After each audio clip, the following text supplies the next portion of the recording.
Alright guys, this is XD40 Lou here in the garage. And so let me just do a little quick swing around so you can see where I'm at. Let me pick it up. It's probably going to get a little bumpy. Sorry about that, but just kind of want to show you guys where I'm at on my garage. Little update. So that little area there is going to be where I'll probably do some filming of, you know, maybe something I build, final process or something like that, or maybe talking. I had that little bench to work on, but man, it's just too small. So I don't know, I'll figure out a good use for that. There's the little RC garage. So yeah, it's going pretty good. So what I did is I set some tables out here. Folding tables. So sometimes my truck's going to just have to sit outside. Oh well, you know. There's my just in case protection. In case somebody shows up unwanted, uninvited. And let me set this down. So anyway, I got my Wraith out. I went out on the trail last weekend with Phoenix RC Crawler, Justin. And had the Wraith with me. It did fine. I was having a little trouble with it on the trail. I was trying to figure out why it didn't seem to have any power. But the battery lasted through the trail the whole day. Or I think we were out there like between 2 and 3 hours. And it did last all the way up to, even drove the car up to the back of my truck. So I think it, you know, wasn't that. So we were talking in the lot, and one of the things he mentioned is that he buys the Axial. Let me get the little tag here. He buys these motors directly from Axial. So I figured I'd give it a shot because it ran fine on the trail, but when I would hit like a boulder or a rock, it seemed to struggle to get over that rock, and then it didn't like crawl over it. It just like jerked once it got enough juice to get over it. So anyway, it wasn't acting right. So I, you know, after talking to him a little bit in the parking lot, he recommended that motor. So here's the motor here. But before I do that, I've taken everything apart, dropped the transmission, the skid plate, and right off the bat, so this is an RC four-wheel drive motor. And for those of you that are familiar, I know it's a cheap motor. So I know I'm probably going to get a couple guys going, oh, it's a junky motor. That's why you're having problems with it. Yeah, it's a cheap motor, but they shouldn't go out that fast.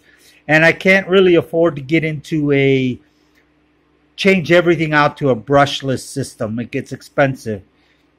So for now, it'll stay brushed. And from what I'm looking on YouTube, everybody seems to say that the brushed motors are fine for crawlers. Brushless is actually better for your bigger, like your X-Max and vehicles like that. So, sorry about the loss of fade there on the camera. It does that on me all the time. But anyway, right off the bat, I notice it's doing this. Let me see if you guys can see it. It's not a smooth turn. It seems to like lock, turn, lock. Okay. And I'm not an expert on motors, but right off the bat, I noticed that it's doing that. This motor's only been run maybe a dozen times. So unfortunately, it's a lot cheaper than what I thought it would be. RC four-wheel drive, you know, guys, don't put it out there if it's that crappy. I understand that this is the third one. I got 2 more on the table that have gone out. So, you know, I understand. They're cheap, and they're cheap motors. You probably slap your label on there, get them all in from China. But you know what? Don't do that to your customers. You know, at least it should get a little more runtime out of these. But anyway, especially for those of us that can't afford brushless motors or the more expensive motors, you know, don't even sell them if they're not going to work for a while, you know. But anyway, it's really bad. This lot, I don't know what this is. You guys, experts out there, might know. I noticed the indentation in here. I don't know what the purpose of it is. You can't see through it. But then when I got the new motor, check this out. So on the new motor, right off the bat, it's smooth. And there's this little like fan in there. This one seemed to, with the magnet, collect dirt and dust. This one seems to like, maybe it's a fan. I don't know. Another thing I noticed, the slots, they're like see-through, I guess you could say. And then it's just a lot smoother. So these are like 12, 13 bucks. This one was $16 on Amazon. So I'm going to give it a shot. You know, again, I know they're cheap motors, but I can't afford the expensive ones. So I'm going to give it a shot and see how good it does. You know, if I should be able to get a season out of it, you know. If I buy a $13, $15 motor once a year, once every 2 years, I don't mind that, you know. But we'll see. I'm going to give it a shot. I do notice the difference off the bat. And as long as I've got it on the table, this is a plastic gear. So this is the original transmission from the Axial. I did replace 3 of the gears with metal gears on the inside. The hobby shop guy, which I don't go to any of my hobby shops anymore in my area. Unfortunately, I have had bad experience. They don't know what they're talking about. The people that work there seem to be hanging out with the guys who are, I guess you would say they're regulars or they're group guys. That's too bad, because that's how come a lot of hobby shops go out of business. Is they're not going to be supported just by their group. Trust me, you're going to go out of business. You need new business. When a new customer comes through your door, you treat them well. You say, excuse me, to your regular guys, and you go visit with your new customer to see what you can do to help.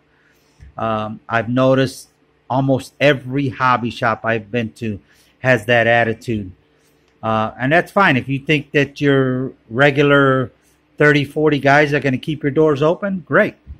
But I don't think so. I was in retail for 40 years, so I know what I'm talking about. You treat all your customers the same, and you try to give attention to every customer that comes through your door. But they don't do that. Not, at least with my experience. I've seen 3 hobby shops close up in my area, and it's because of poor customer service and lack of knowledge. Anyway, I bought the 3 gears. Well, apparently there were 4 in there. He said there were 3, sold me 3 gears. There was a 4th one in there, so I might as well get that 4th one metal, get this pinion gear metal. It's an 82, and get that taken care of. As long as I got it down, get everything working properly. And I had no drag brake out on the field. That helped caused a lot of tumbles because I couldn't have that drag brake going down a hill. So you put it in reverse, and then it causes you to jerk and tumble down the hill. So learning every day. So thanks again, guys, for watching. And I'm not going to do a video on doing this whole breakdown, you know, and the work. I'll come back when it's all done and do a video, a short run video. I'm not really good at the run videos, so sorry about that, but I'm kind of learning on that part. I've mainly done a lot of shop videos, but not a lot of run videos. So I'm really rough around the edges on that part. Anyway, take care, guys. Thanks for watching.